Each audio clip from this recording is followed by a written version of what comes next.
성경에 그런 말씀이 있어요. 무릇 지킬 만한 것보다 내 마음을 지키라. 생명의 근원이 이에서 난다 그랬어요.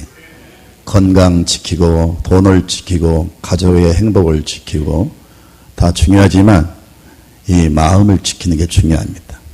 의사의 말은 걷지를 못한다고 그렇게 진단을 내렸지만 자기를 돕는 사람 그 말을 듣고 의식의 대전환을 가지고 모르겠더니 걷는 역사가 일어났잖아요. 제가 약간 당뇨가 있어요. 당뇨 잘 관리하면 괜찮잖아요. 근데 의사가 뭐라고 한자요? 앞으로 몇 년 안 가면 아마 고혈압으로 쓰러질 겁니다. 아마 심장병으로 죽을 수도 있습니다. 그러는 거예요. 그래서 마음에 딱 정리를 해서 다시는 이 의사 안 만난다. 의사가 뭐 그럽니까? 치료를 잘 받으면 관리 잘하면 괜찮습니다. 나을 겁니다. 이런 희망을 줘야지. 몇 년 안 가서 뭐 고혈압으로 쓰러지고 심장병으로 죽을 수도 있습니다. 야, 의사가 공부만 했지 어떤 인격적인 성숙이 없으니까 그런 결과를 가져온 것 같은데, 아무튼 저는 굉장히 충격을 받았다. 다시는 그 의사한테 안 간다고 결심을 해버렸어요. 여러분, 의식이 참 중요하고 이 긍정적인 생각이 참 중요합니다. 아멘입니까? 정말 예수를 믿어도 아주 깐질깐질 꼬장꼬장 믿는 사람이 있어요. 옛날 믿기 전에 마음 그 의식 그대로 가지고 믿는 사람이 있어요. 그러니까 삶의 변화도 없고 신앙의 성숙도 없어요. 마음의 변화가 있기를 축원합니다. 지난주에 이어서 오늘 두 번째 말씀을 드리는데, 하나님께서 말씀하시기를 나는 사람이 아니다, 하나님이다 라고 말씀하셨어요. 하나님은 그 누구와도 비교할 수가 없고 그 무엇과도 비교할 수 없는 모든 것 위에 초월하신 절대 전능자이십니다. 우리가 하나님을 믿으면서 우리의 수준에서 우리의 생각으로 여러분 믿으면 안 됩니다. 하나님은 완전하시고 전능하신 분입니다.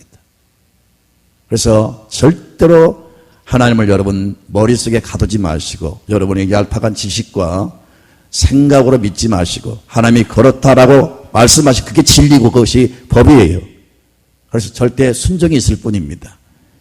이제 그 하나님께서 나는 사람이 아니고 하나님이다 말씀하셨는데, 이렇게 말씀하신 그 대상이 누구였습니까? 돌이킬 수 없는, 도저히 용서받을 수 없는, 도저히 구원받을 수 없는, 도저히 하나님께 사랑할 수 없는 폐역한 무리 이스라엘 백성들을 의미하지요. 이미 지난주에 여러분 들었습니다만 그리고 말씀에 나오죠. 그들은 회복될 수 없는, 폐기 처분할 수밖에 없는 그런 존재들이었습니다.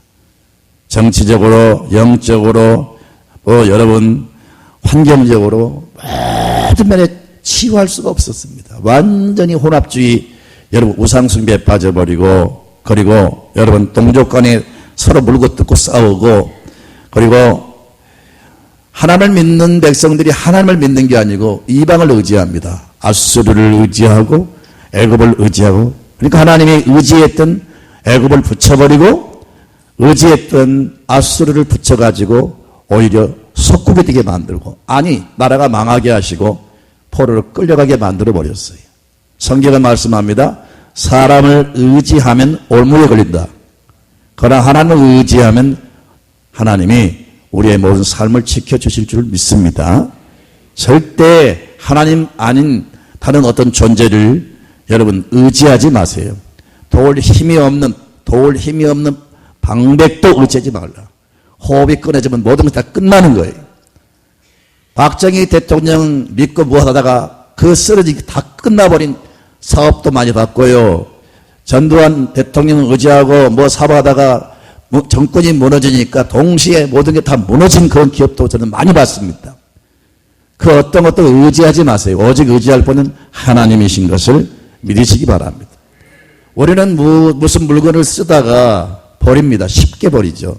아파트를 돌아보면요, 너무너무 좋은 것들이 많은데 버려요. 핸드폰도 여러분 멀쩡한데 계속 바꾸잖아요. 버리는 거예요. 고장나면 여러분 미련 없이 폐기 처분합니다. 그런데 하나님께는 폐기 처분이란 말이 없어요. 하나님은 어떤 어떤 사람도 고칠 수가 있고 변화시킬 수가 있고 회복시킬 수가 있고 다시 일으킬 수가 있고 다시 그 사람을 존귀한 사람으로 쓰신단 말이에요. 그래서 여러분 스스로 마음속에 혹시 죄 짓고 실수하고 넘어지는 순간 나는 이제 하나님과 관계 깨졌다. 나 같은 사람을 하나님 사랑하시겠나? 이런 부정적인 생각하지 마세요. 여전히 하나님 우리를 사랑하십니다. 혹 사람과의 관계에서 배신을 당했어요. 큰 어떤 피해를 입었어요. 어떤 충격을 받았어요. 다시는 그 사람과 상종 않겠다는 스스로 마음에 어떤 원수 같은 마음을 갖게 되지요. 어떤 사람은 심하면 잠을 못 자는 사람이 있어요. 막 죽이고 싶은 마음이 불끈불끈 막 이렇게 올라오는 사람들이 있어요. 실제 우리 교회 안에도 그런 사람이 있더라고요. 막 죽이고 싶은 마음 때문에, 화병 때문에 잠을 잘 수가 없는 거예요.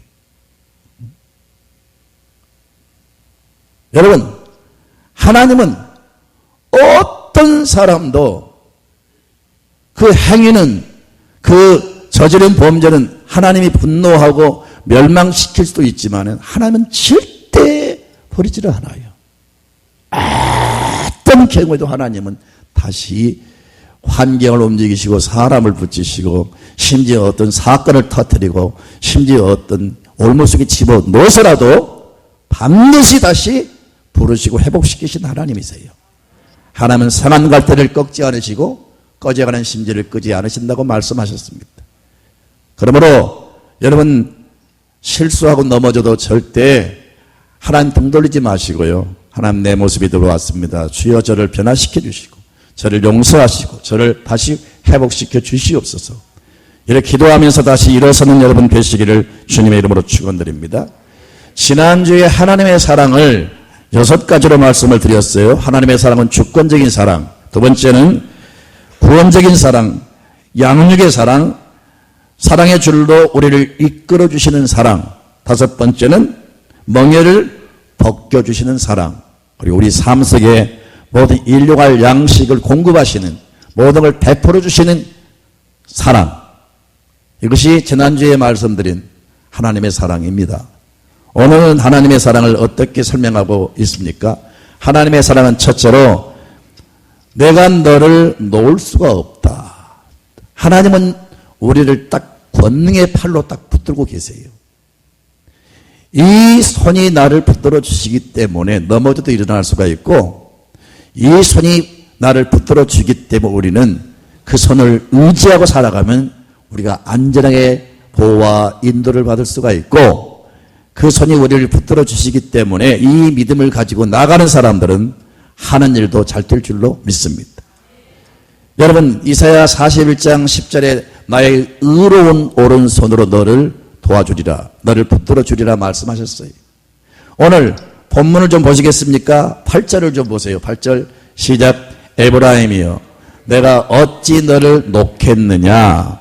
에브라임이라는 말은 무슨 말이죠? 지난주에 제가 말씀을 드렸는데요. 이스라엘 백성들의 애칭, 하나님이 이스라엘을 향해서 부르는 하나의 애칭입니다. 애칭.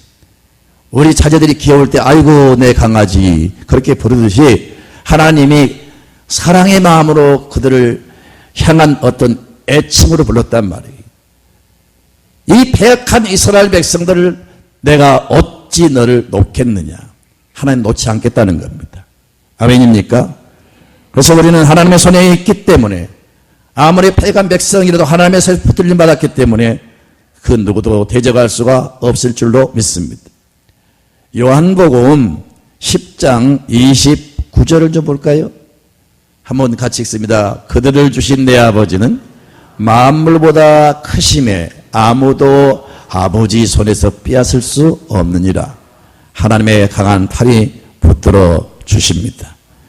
이사야 41장 4절을 보면요, 이 일을 누가 행하였느냐, 누가 이루었느냐, 누가 처음부터 만대를 불러내었느냐, 나 여호와라.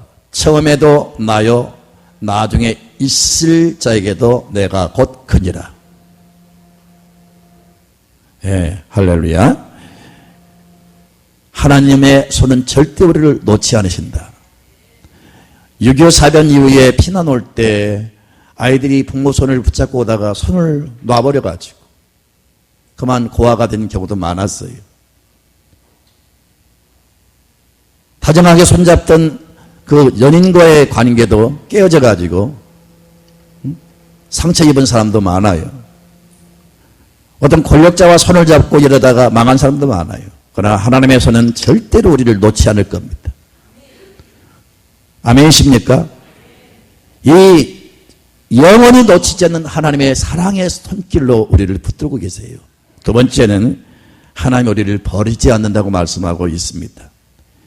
그 말씀이 8절을 보면 나오는데 한번 다시 천천히 읽겠습니다. 에브라임이여 내가 어찌 너를 놓겠느냐, 이스라엘이여 내가 어찌 너를 버리겠느냐. 버릴 수가 없다는 겁니다. 버리지 않습니다.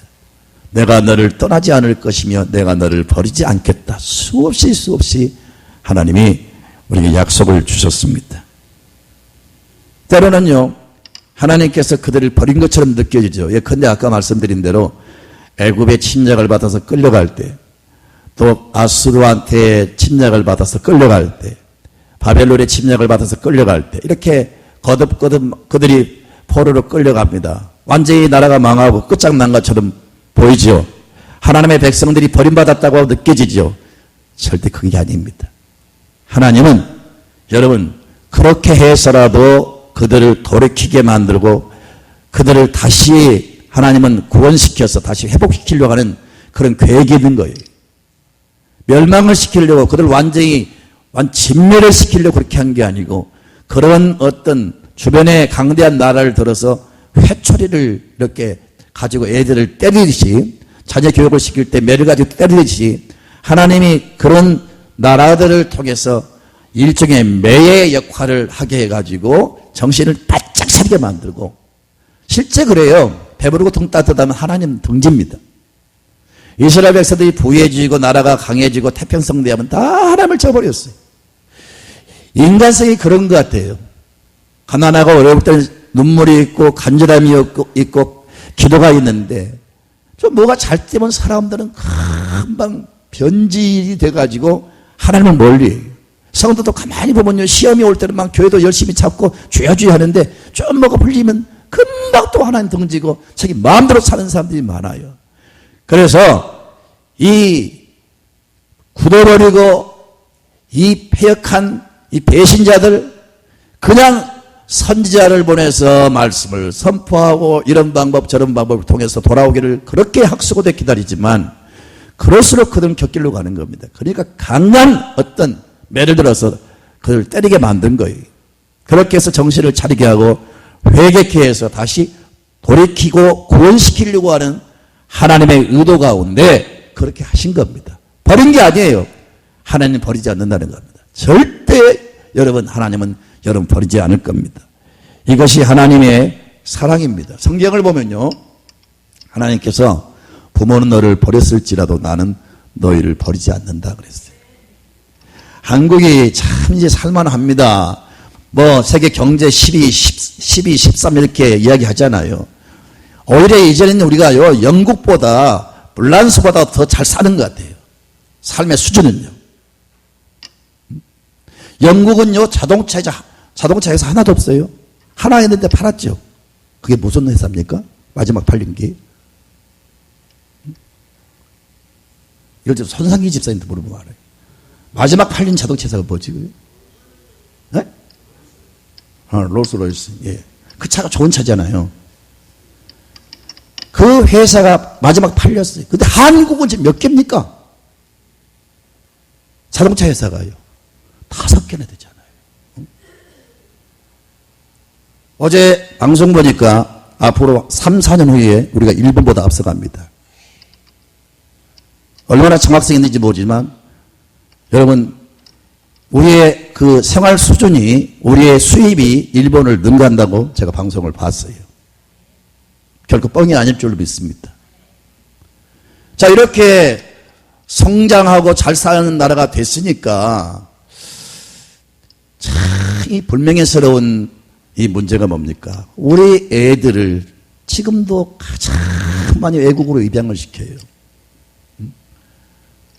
대부분 여러분 부모들이 버린 아이들, 갑자기 부모가 사별을 해서 고아가 된 게 아니라 많은 아이들이 버림받아서 외국으로 입양돼 가고 있어요.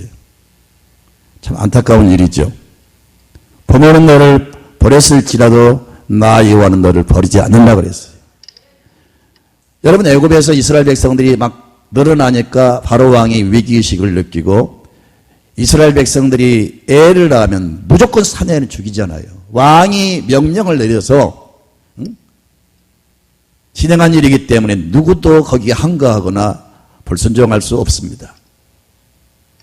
그런데 모세 어머니 아버지는 모세를 낳았을 때 죽일 수가 없어서 몰래 숨겨놓고 기르다가 한 3개월 지나니까 아이가 성장하면서 크면서 소리가 커지는 거예요. 그래서 집에서도 숨길 수가 없어요. 소리가 새나가니까. 만약에 그렇게 해서 발각이 되면 모세는 물론이고 그 부모들은 가족들은 다 처형을 당할 겁니다. 그런 상황이어서 어쩔 수 없이 모세의 부모는 모세를 버릴 수밖에 없었습니다. 날강에 버렸는데 하나님의 손길은 그를 붙들었어요. 그리고 끝까지 그를 붙잡고 들어 쓰시는 걸 볼 수가 있어요. 저와 여러분은 이미 하나님의 자녀로 거듭나는 순간에 하나님의 손이 우리를 붙들고 계십니다. 그 손길은 절대 우리를 놓지 않을 것이고 그 손길은 우리를 절대 폐기처분 안 할 겁니다. 우리가 망가지고 깨어지고 부서지고 우리의 모습이 흉측한 모습으로 타락한다 할지라도 하나님은 절대로 우리를 버리지를 않아요. 그러니까 하나님이신 거예요. 우리는 쉽게 사람도 버리고요. 쉽게 버리는데 하나님은 그렇지 않다는 거예요. 감히 우리가 어떤 존재인데 하나님 우리를 버리십니까? 버릴 수가 없는 거예요. 여러분 결국은 바벨론, 아수르, 애굽 이런 데에 끌려간 이스라엘 백성은 망했습니까? 버림받았습니까? 다시 하나님 불러내잖아요. 다시 그들을 구원시키잖아요. 다시 민족을 일으키잖아요. 다시 나라를 재건시키잖아요. 그리고 오늘날 세계를 움직이는 사람들로 하나님이 세우잖아요.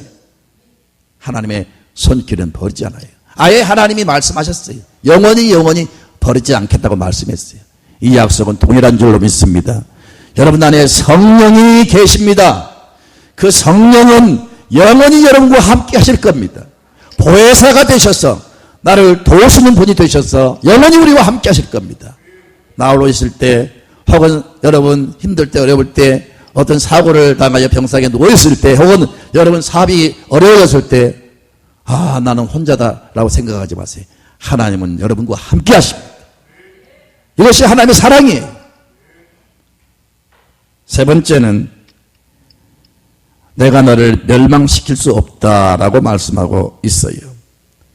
자, 8절을 다시 또박또박 읽도록 하겠습니다.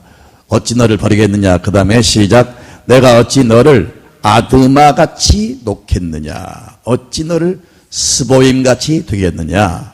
내 마음이 내 속에서 돌이켜 나의 긍휼이 온전히 불붙듯 하도다. 여기 여러분 생소한 단어가 두 단어가 나오죠. 너를 아드마같이 놓겠느냐. 어찌 너를 스보임같이 두겠느냐. 아드마와 스보임이라는 단어가 나오죠.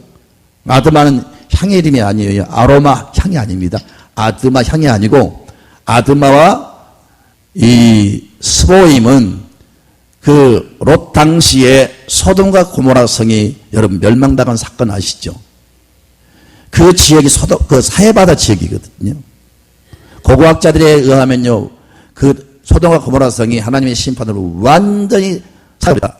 안에 감정을 일으켜가지고 땅속에 묻어버렸다 등등 여러 가지 설이 있는데 어떻든 그쪽은 바다가 없습니다. 그런데 하나님의 저주 이후에 그 지역이 완전히 소금이 되어버렸어. 소금이. 그래서 지금 가보시면 알지만 소금이 막 돌덩이처럼 막 우리 걸어가는 길에 그리고 땅 조금 파면 소금이 꽉 차 있어요. 그리고 사해바다, 그래서 여러분 어디서 물이 들어오지 않잖아요.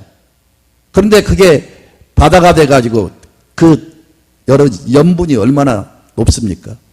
가보시면 알지만요, 딱 누우면 떠버려요. 너무 여러분 짜서, 그리고 생명체가 없잖아요. 그 지역에 완전히 하나님이 심판을 쏟아 부어버린 거예요. 그 증거로 지금 소금이 꽉 찬 거예요. 어떻든 소돔과 고모라 성을 하나님이 그 타락한 그 죄의 대가로 막 멸망을 시켜버렸는데, 그 아드마와 스보임 이 두 성읍은 바로 연결되어 있는 그 인근 성읍이란 말이에요. 그 성까지, 아드마와 스보임까지 다 완전히 불에 타버린 겁니다. 이스라엘 백성들이 지금 이렇게 하나님의 심판을 받을 수밖에 없지만, 그래도 하나님은 이들을 멸망시키지 않겠다는 겁니다. 아드마와 스보임 같은 성읍처럼 불로 심판한 것처럼 그렇게 심판하지 않겠다는 그런 말씀이에요. 아멘입니까? 주 예수를 믿어라. 그래야만 여러분, 우리 집안이 망하지 않습니다. 우리 인생이 망하지 않습니다. 아멘. 하나님의 세상을 이처럼 사랑하사 독생자를 주셨으니 이는 저를 믿는 자마다 멸망치 않고 영생을 얻게 하려 하심이라 그랬습니다. 여러분, 지금은 평화하지만 성경은요, 앞으로 대환란이 올 것을 분명히 말씀했습니다. 창세 이후에 없었던 대환란이 온다고 분명히 말씀하고 있어요. 그리고 주님이 재림하실 때는 이 세상 모든 이 지구가 뜨거운 불에 다 녹아진다고 성경은 말씀하고 있어요. 황당한 말씀 같지만 성경은 진리고 그 예언은 다 이루어져 왔습니다. 앞으로 이루어질 예언들이 남아있는데 그 중에 하나가 예수님의 재림과 동시에 이 모든 체질이 불에 풀어진다 그래요. 체질은요, 우리 몸에 이 세포가 정확히는 모르겠습니다만 수조의 세포가 이렇게 엮어져 가지고 우리 몸에 이렇게 만들어지고 지탱된 거예요. 체질이 뭐냐면 지구를 형성하고 있는 세포와 같은 그런 거죠. 근데 하나님이 마지막 세상을 심판할 때 완전히 이 지구가 녹아지게 만든다 그랬어요. 충분히 그럴 수가 있습니다. 땅 속에는 지금 용암이 끓고 있어요. 그래 안 그래요? 그 점점 균열이 돼가지고 터지면 그게 화산 폭발이 되는 거고요. 우리는 지금 후라이팬 위에서 자고 있는 거예요. 사실은요. 하나님이 심판을 하실 때 완전히 지구를 뒤엎어버릴 거예요. 그럼 막 용암이 분출될 것이고 하늘은 천둥 번개를 동원하실 것이고 이 지구상의 나라마다 막 숨겨있는 핵들이 폭발될 것이고 이 지구는 완전히 하나님의 말씀을 이룰 수밖에 없어요. 그런 끔찍한 대재앙이 와도 하나님의 백성들은 멸망치 않고 하나님이 구원해 주실 줄로 믿습니다. 아멘입니다. 욥을 보십시오. 욥은 망할 수밖에 없습니다. 대재앙을 만났습니다. 하루아침에 모든 재산이 날아가고 10남매가 하루아침에 죽고요. 아내는 떠나고 혼자 남아서 그것도 전신이 지금 악창으로 가려워서 기왓장을 깨가지고 그 전신을 긋고 있는 그 처량한 모습. 완전히 거기서 망할 수밖에 없습니다. 끝장났습니다. 그런데 하나님은 욥을 다시 일으키시고 갑절의 복을 주셨어요. 갑절의 복을. 할렐루야. 동방에 제일 가는 거부가 이렇게 됐는데 끝까지 하나님 의지하고 있더니 하나님이 그를 다시 회복시키시고 심지어 자녀도 10남매를 다시 주셨고요. 갑절의 복을 주신 겁니다. 그 노년에 큰 복을 누리면서 사는 그런 복을 주신 걸 볼 수가 있어요. 우리는 멸망치 않습니다. 어떤 문제, 어떤 사건이 터진다고 해서 너무 두려워하지 마시고요. 내 몸에 질병이 덮쳐도 너무 두려워하지 마세요. 하나님 병으로 죽지 않게 하십니다. 생명을 다 살았기 때문에 하나님께서 불러가려고 계획하셨기 때문에 가는 거지, 질병이 왔다고 해서 내가 죽는 게 아니에요. 어떤 사건이 터졌다고 해서 내가 죽는 게 아니에요. 여러분, 우리가 설령 질병으로 죽어도 어떤 사건도 죽어도 그게 끝장나는 게 아니에요. 내가 죽는 순간은 잠깐입니다. 숨 떨어지는 순간은 잠깐이에요. 그러나 잠시 후에 환한 하늘의 빛이 임할 겁니다.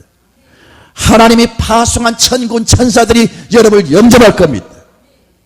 가만히 있어도 여러분은 천사들에게 이끌려 하나님의 예비한 천국으로 입성하게 될 것입니다.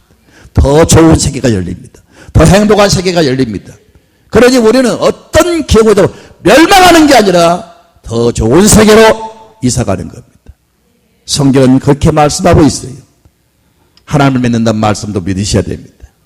하나님 우리를 절대 멸망시키지 않습니다. 이게 하나님의 사랑입니다. 네 번째는 하나님의 사랑을 어떻게 소개합니까? 자, 8절을 다시 볼까요? 내 마음이 내 속에서 돌이키어 나의 긍휼이 온전히 불붙듯 하보다. 사람은 참 악해요. 원수를 갚고요, 혼자 희득거립니다.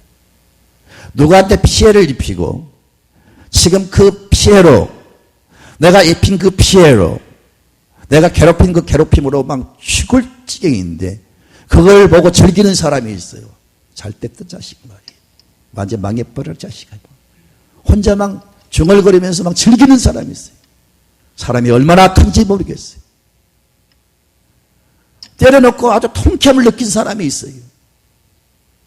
사람이 얼마나 악합니까? 그런데 하나님은 절대 설령 그들이 매를 맞을 짓을 해가지고 이렇게 매를 맞아서 고생을 하지만 하나님 때려놓고 다시 싸매신 분이세요. 여러분, 부모도 그렇습니다. 자식이 미워서 그냥 한대 때렸어요. 매를 두고 때렸어요. 때려놓고 후회하는 거예요. 때려놓고 막 안쓰러워서 어쩔 줄 모르는 거예요. 매를 맞아가지고 그 여러분 회초리 자국이 벌겋게 나가지고 매를 맞아서 피가 터져가지고 아이가 그 통증에 시달리다 겨우 잠들면요, 그걸 보고 부모는 견딜 수 없는 아픔을 느끼는 거예요. 그래서 그 상처를 막 싸매지고 막 여러분 맨소리담인가 뭐또 발라주고 파스를 발라주고 그렇게 안쓰러워하는 거예요. 하나님 더 하세요. 더 하세요. 하나님 결국은 어느 순간에 그들을 훈련시키기 위해서 따끔하게 정신 차려하기 위해서 그런 징계를 붙이기도 하지만 하나님은요 그냥 오래 두지 않아요. 다시 하나님은 그 노를 다 푸시고 결국은 다시 회복시켜 주신 하나님이세요. 그래서 하나님은 때렸으나 낫게 할 것이고 찢었으나 다시 싸맨다 그랬어요. 하나님 그런 하나님이세요. 그래서 하나님은 그들을 향한 그 마음이 확고부동하다는 거예요. 너희는 그렇게 수없이 나를 배신했다 할지라도 나는 너희를 영원히 사랑하기로 내 마음이 너무나 확고부동하다, 그런 말씀이에요. 아멘입니까? 영원히 너를 품지 않으세요.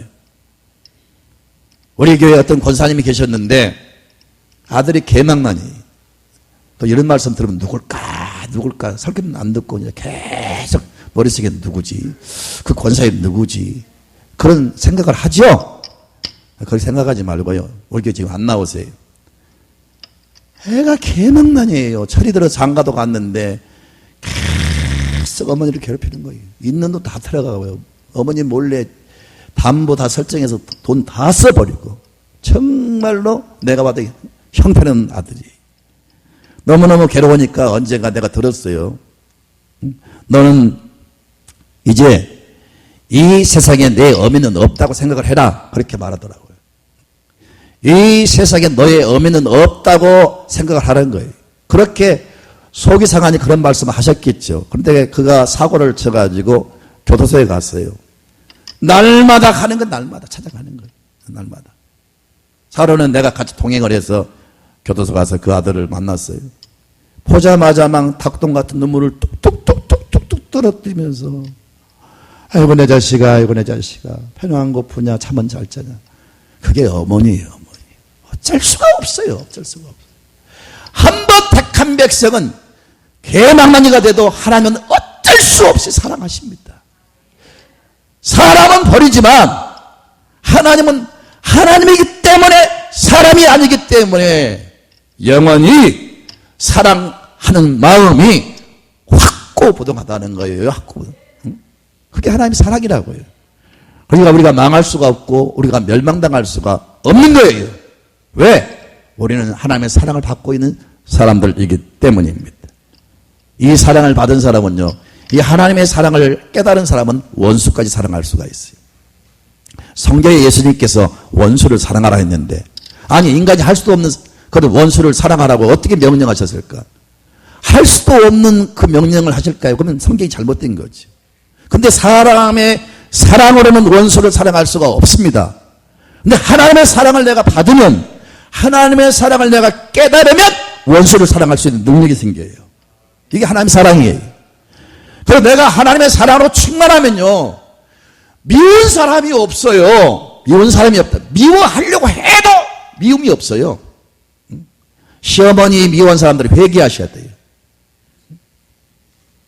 내가 언제 그런 말을 했죠? 아파트 이름을 너무 어렵게 지은 것은 시어머니 못 찾아오라고 그렇게 지은데, 이제는 아파트를 아주 쉽게 다시 또 이름을 지은다는 거죠. 왜? 그렇게 어렵게 지어보니까 시어머니 혼자 온 게 아니라 시동생을 데리고 오니까 이름을 쉽게 바꿨다는 거죠. 아야, 나 못 찾거든. 내가 같이 가자. 하면 진짜 싫어하는 사람들도 이게 회개하셔야 돼요. 예수 믿는 사람은 절대 그러면 안 돼요.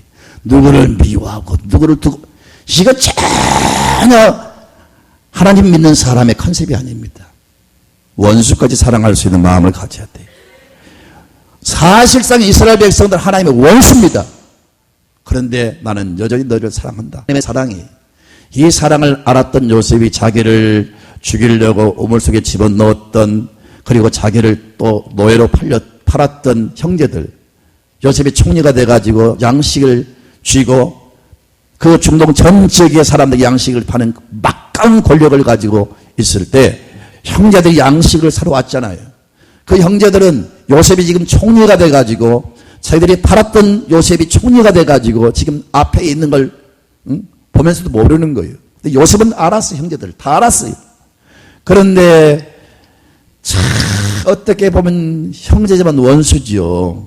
그런데 형제인 것을 알고 세상에 혼자 방에 들어가서 혼자 우는 걸 성경에 볼 수가 있어요.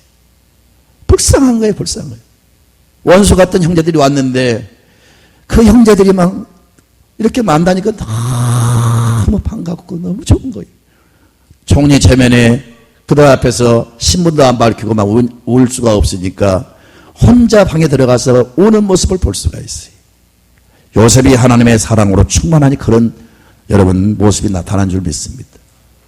교회에서 여러분 누가 섭섭합니까? 누가 미워집니까? 인간 관계 속에 세상을 살아가면서 두고 보자 그런 마음이 어떻게 생길 수 있습니까? 하나님의 사랑으로 충만하시기를 바랍니다. 아멘입니까? 아멘. 그러면서 9절에 이렇게 선포합니다. 9절 같이 읽습니다. 내가 나의 맹렬한 진노를 나타내지 아니하며 내가 다시는 에브라임을 멸하지 아니하리니 이는 내가 하나님이요 사람이 아니니라. 내가 하나님이기 때문에 그럴 수밖에 없다고 선포합니다. 아멘. 우리 장로교를 창설한 짠 칼빈이 5대 교리 신학을 체계화시켰어요. 물론 성경에 나오는 거죠. 하나님이 한번 선택하시면 우리가 어떤 경우에도 버리지 않고, 마지막 5번째 그 교리 궁극적 구원이 있어요. 반드시 하나님 구원을 완성하십니다. 구원을 책임지십니다. 절대 버린 일이 없어요. 그게 장로교 핵심을 이루는 교리입니다. 우리는 버림받으려 받을 수가 없어요. 찜질방 자주 가셔가지고 찜질방 불로 안 통하면요, 여러분 지옥 가서 지질납니까? 한국 사람은 너무 찜질방 많이 다녀가지고 웬만한 불이 안 뜨거워요. 그러니까 지옥 가면 막 불이 평생 끓어오르는 것이니까 따끈따끈 좋겠네. 여러분 지옥 가고 싶어도 갈 수가 없습니다.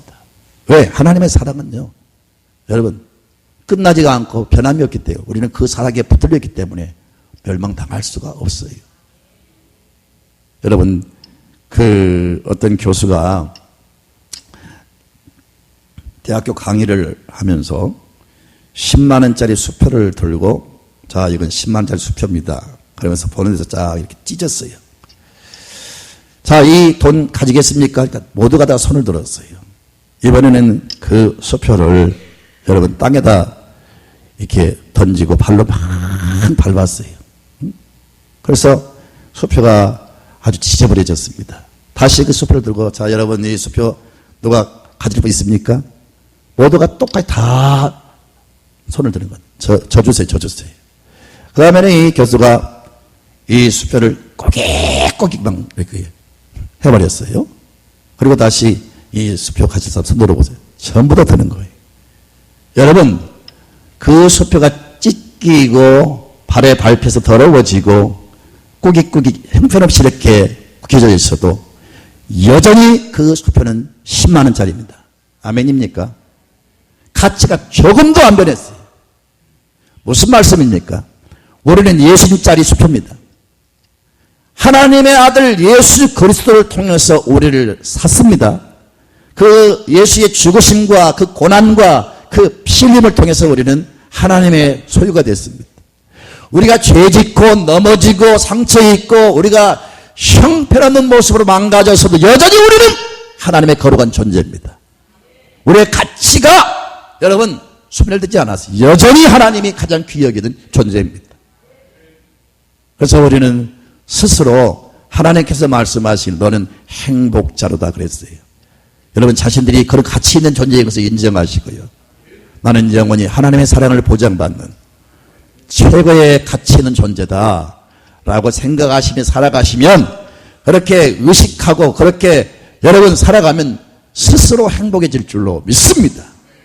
그리고 오늘 하나님이 선포하신 나는 너희를 어떻게 한다고요? 놓지 않을 것이며 또 너희를 버리지 않을 것이며 너희는 멸망당하지 않을 것이며 네 번째는 나는 영원히 너희를 사랑할 수밖에 없다. 난 너희를 바라볼 때 이 뜨거운 마음이 사랑의 마음이 변함이 없다. 너희를 향한 나의 마음은 확고부동하다. 왜? 나는 사람이 아니고 하나님이기 때문이다. 절대 완전하신 이 하나님께서 선포하신 이 말씀을 기억하면서 승리하시기를 주의 이름으로 축원합니다.